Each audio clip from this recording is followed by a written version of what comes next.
So one of the things that I am always surprised about is how many people would report high levels of self-awareness. I think most people believe they're very good at assessing the self and being self-aware. Mm-hmm.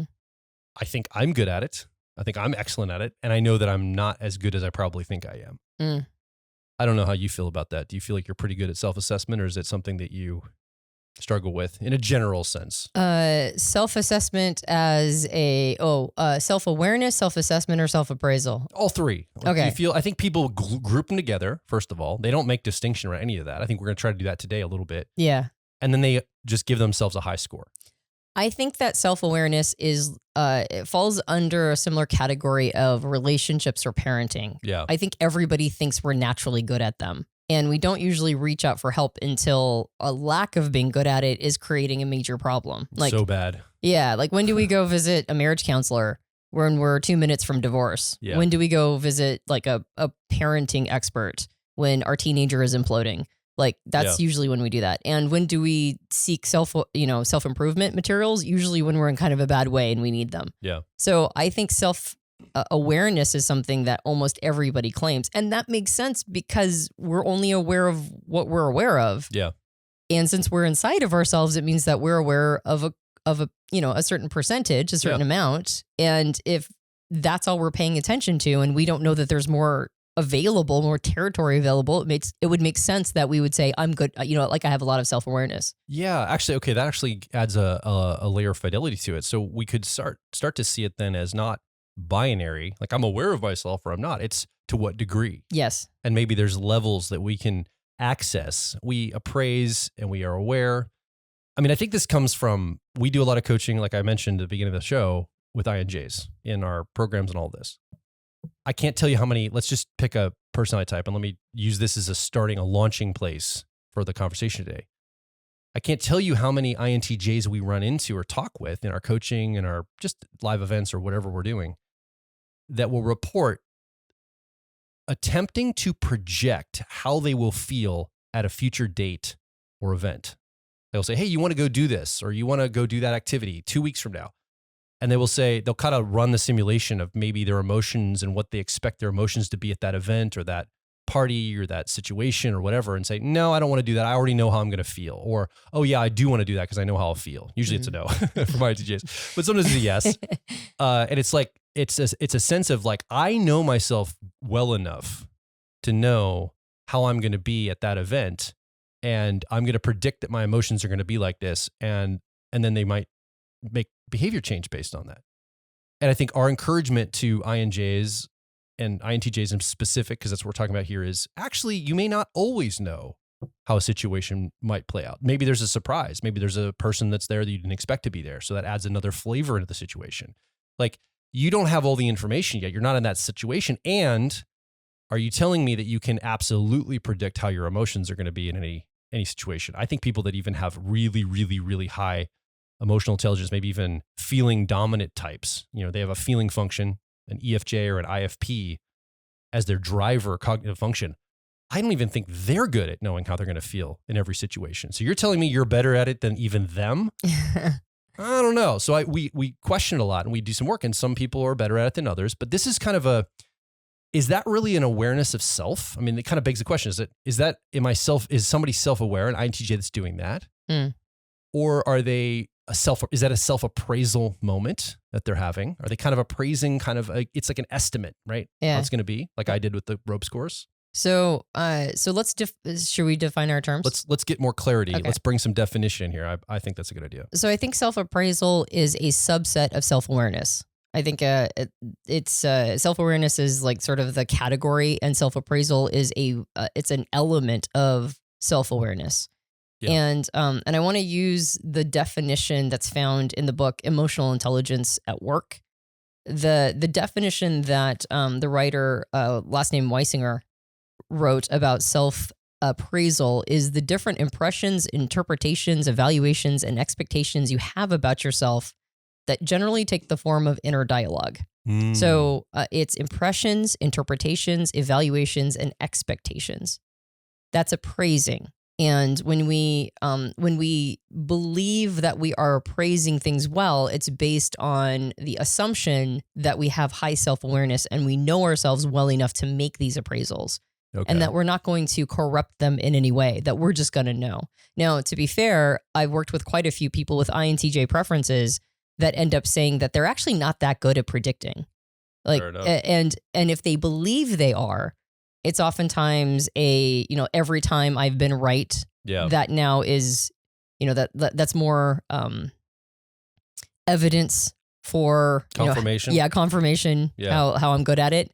And every time I've been wrong, I don't pay attention, right? I just enjoy my good time and call myself lucky. Yeah. So the challenge with those kinds of assumptions and the belief that we're good at those things is one of the major things we have to fight is confirmation bias. We have to fight that when we're wrong, we sweep it under the rug, whether we're aware of it or not. And when we're right, we use it as evidence that, see, I knew that, which is one of the biggest challenges of self-awareness, is that we have to be paying attention to the whole thing, not just the times that we're validating what we already thought we knew. And when we do work with people with INTJ preferences, a lot of times when they get out and they don't just follow the assumption, the expectation of this is how I'm going to feel, oftentimes they go, actually, I'm wrong as often as I'm right, if not more often. Yeah. And I think that's a very, I'm not trying to pick on INTJs. This was a really apt example. Let's pick on them. They need to be picked on, right? Poor INTJs. Don't pick on them. Poor INTJs. I think there's probably a version of this for everybody. Like we all have our own version of this and however it manifests, of kind of a self-appraisal that we think we're going to be good at something. Heck yeah. Right. we all have these overconfident assumptions that we're super good at fill in the blank knowledge about ourselves. Absolutely. So let me zoom in on what you said. You're defining it with a lot of this idea of self-talk. It's like kind of having an inner dialogue or self-talk. And so I'm trying to find a real practical way that might show up. So let's say I'm ready to get up onto a stage to give a speech or give a talk or something. And I start to tell myself like, oh my goodness, like I'm going to be so nervous up there. I don't do well in front of large crowds. I'm probably going to miss my line, forget my notes or something. And I'm telling this to myself. I'm trying to appraise my performance that's forthcoming. Yeah. Now, is that self-aware or not? I guess that's still a question. You said it's a subset. You're believing it's a subset of self-awareness. Yeah. So there's a sense of it, but I may be wildly off. I might be accurate. And I also might create a self-fulfilling prophecy. That's the other thing I'm thinking too. Is because I've noticed that when I tell myself one thing, I tend to live up to it. Mm-hmm. Yeah. So that's something we also have to count in here. Well, I think that's part of the setting of an expectation. It's like, I'm going to totally botch this presentation, or, like I'm killing it on this date, or whatever it is that we're telling ourselves. Yeah. This is our appraisal of how well we're doing, of how well we think we're going to do, our assumptions, our interpretations of what's actually going on around us, and, and how we're showing up in a situation. That's the appraisal. The appraisal is like, am I doing well here? Am I not doing well? Am I going to not do well? Am I not going to like it? Am I going to think this, that this is the greatest thing? It's like, these are evaluations we're making based on what we think we know about ourselves. Now, the challenge with anytime we're future pacing an expectation is that we have to take into account that the environment may not be as we predict. I'm going to hate this party, so I'm not going to go, means that you're not just predicting how you're going to feel, you're predicting the entire party.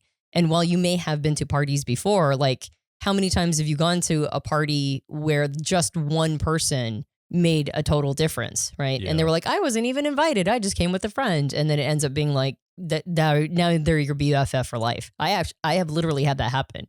That's not a BFF for life, but say, really? Yeah. Who's this BFF you met at a party? And no, I went to a party as a teenager, totally expecting it to be super lame, and then ended up meeting my best friend, who was my best friend, for years and years and years. She would have been for life, but she would have been for life. Life took a different turn. That's right.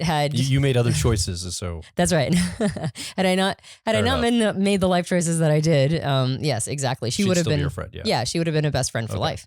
So those are the kinds of and she just happened to show up.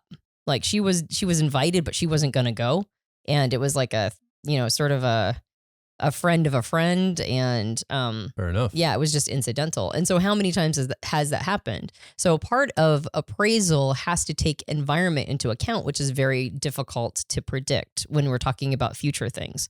Like even if it's a talk you're going to give in 5 minutes, you might get up there and then there's just like somebody sitting in the front who's got this huge, encouraging, supportive smile on their face. And then you end up giving your entire talk to them and you kill it, right? It was wonderful. And then you could also go out there and everybody could have a dour face and be looking at their phones and not give two craps. And you could have thought that I'm going to nail this thing. And then it ended up, it was a wet firecracker. Yeah. So that's a challenge whenever we're talking about appraisals that involve other people. But I think when we talk about self-appraisal, not just in how we're going to perform and behave, but also in interpreting our motivations and intentions, and why we think we're doing what we're doing, and what it means about ourselves. I think we tend to, or we allow ourselves to get a little shallow in those waters. And while we believe we're self-aware, I think there's a lot of material around self-appraisal that can actually amplify our self-awareness if we go like we penetrate some of those, more shallow depths. Yeah. It feels like there's a lot of room for like trouble to enter the realm when I have an expectation and things don't live up to my expectation. That's, again, I think there's an opportunity here, but I think that's where triggering happens, right? Like I might have an expectation if I go and meet somebody at at a store, a checkout counter of the interaction. I expect them to be friendly or something. And if they're rude to me or, hostile, that very much was not what I was expecting. I was appraising the situation. I was appraising how I was going to show up. I was going to show up all friendly. I actually have had this happen. I think I'm showing up friendly, and then all of a sudden, like somebody's very aggressive or mean or difficult to interact with. It's like triggering. Like, who do you think you are? You get to just do that, not be friendly because I'm being friendly to you. I'm upset about it or something, and I'm getting triggered. Obviously, that gives me some shadow material to look at. Mm-hmm. But I think that's really where some of the things that we might struggle with triggers and feeling really emotionally put off or put out. I think it's the expectation that we had that we're creating that often creates the suffering or the problem zone for us. Yeah.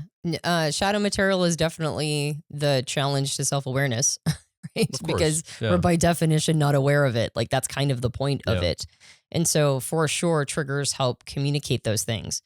And I think when it comes to, I think when it comes to self-appraisal, most of the time, while we can have a healthy, I guess a healthy self-appraisal, another word would be modest. Yeah. Like we don't assume more of ourselves than we're capable of, but we also don't assume less of ourselves. And this is an area of self-awareness where people oftentimes do fail because they're not acknowledging how hard on themselves they are. I think we almost all tend to, not everybody, but most of us tend to have a lower self-appraisal than we probably have earned. Like the idea that I'm going to bomb this talk, or I can't do this thing because, or I'm not going to like it because I know people who are like, well, I can't get in a relationship until I get other things, I get my career handled, or vice versa. I can't move on with my life until I get in a relationship or whatever. It's how they're talking to themselves about how they're going to navigate through life, and they're appraising their performance and what they're going to be capable of, and trying to interpret the impressions that they have about themselves. And almost always it turns negative. And that might be because you're setting a low expectation, since it's like it feels nicer to have a low expectation and then receive a better experience than what you were expecting to. And I think that this comes from people who have been disappointed a lot, particularly maybe disappointed in childhood a lot. This is me. I set expectations low. I hate being disappointed. Yeah. Clearly, I want to set them really low so I'm not as disappointed. Mm-hmm. Like if I watch my favorite football team, the Pittsburgh Steelers, I go into games assuming they're going to lose. So that way, if they win, I'm happy. But if they lose, I'm like, oh, I already knew it. So that way it kills out my feeling of suffering or sadness in that. Yeah. I think a lot of people do that for the self. Yes, exactly. I think tons of people do. And they set their expectations low so they can avoid disappointment. The challenge is, like you said, sometimes it's a self-fulfilling prophecy. Yeah. And so now you're in a spiral down. You appraised low so that you wouldn't be disappointed, but then you manifested your low appraisal. And so maybe you weren't disappointed, but you certainly didn't accomplish what you wanted to. And then that just reinforces the behavior. And so now you're on a spiral downward.